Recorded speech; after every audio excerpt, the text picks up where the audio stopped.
दरम्यान गॅसचा कुठेच तुटवडा नाही, केंद्र सरकार लक्ष ठेवून असल्याचं मुख्यमंत्री देवेंद्र फडणवीस यांनी म्हटलं होतं। त्यावर आता काँग्रेसचे नेते नाना पटोले यांनी पलटवार केलाय। मुख्यमंत्री जनतेची दिशाभूल करतायत असं ते म्हणतात।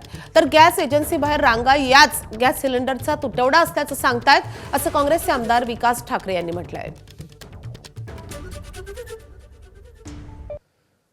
कोणीही रांगा लावायची आवश्यकता नाही।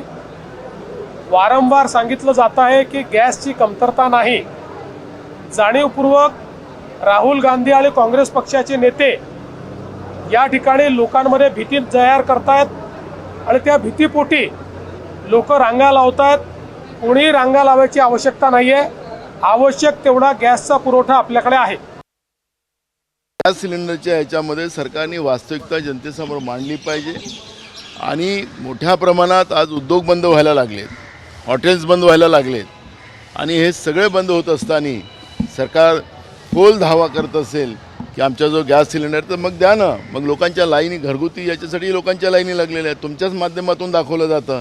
आणि म्हणून मुख्यमंत्र्यांनी ज्या पद्धतीनं महाराष्ट्राच्या जनतेला खोटं बोलून ज्या पद्धतीनं आमच्याकडे कुठलाही तुटवडा नाही असं सांगून जनतेची दिशाभूल करण्याचं काम देवेंद्र फडणवीस करतात हे मी म्हणेन। लोक जर त्यांचे सिलेंडर खाली नसते तर रांगा लागल्या नसत्या।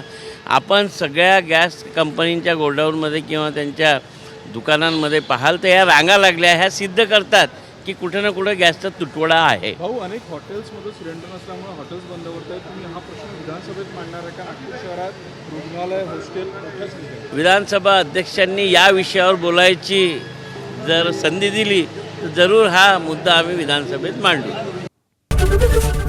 एबीपी माझा, उघडा डोळे बघा नीट।